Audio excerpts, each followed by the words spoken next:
To the person who sent me this coloring with this information, every time my sister texts me, I go to worst case scenario, this message is for you. My name is Chelsea. I created a tool called Color Mending Therapy that uses intuitive coloring to help you understand what your emotions are trying to get you to see. As always, take what resonates and leave what doesn't. You know your experience way better than I do, and we're not having a one-on-one conversation. If you want one of those, there's a link in my bio. Let's start with the orange looking sun. This is pointing out that you're taking on other people's emotions. It could be your sister's emotions. It could be just a general pattern that you have with people. Taking on their emotions is blocking you from entering a new experience and seeing opportunities that are naturally going to pull you into that new experience. The next thing I want to talk about are the lines and the dots. You've repeated these in several areas on the coloring. Lines have to do with beliefs that are holding you back, and these beliefs could be about your relationships, about the way the world works, or even about yourself. Holding on to these beliefs are making it harder for you to connect the dots and to see opportunities. The gray lines. These lines are showing you beliefs that your body is like, hey, let's update these, please. It's feeling like there's a lot of stagnant or stuck energy, probably because whatever these beliefs are, they're very familiar to you. And I'm guessing they feel more comfortable than experiencing the uncertainty of going into that new chapter.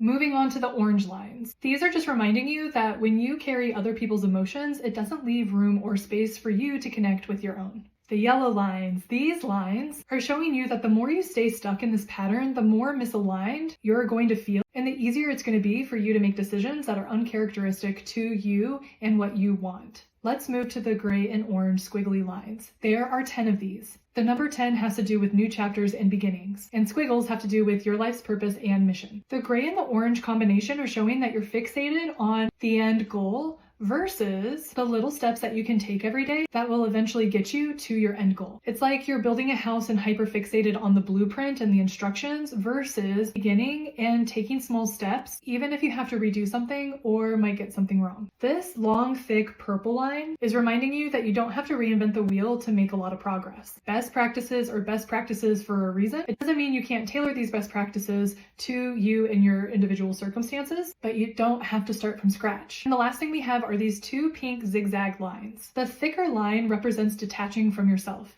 and the thinner line has to do with hesitancy. These are both signs and indicators that you're slipping back into this old belief system and mental model. When you feel connected to yourself and ready to take action, that's when you know you're giving your brain the data points that you are building new mental models that are going to serve you even better. Thank you so much for sending in your picture. It truly means the world to me when I receive these messages. If you're interested in having me interpret your coloring, comment 777 for instructions. And if you're interested in learning how to interpret your own colorings, DM me. I've got a program just for you.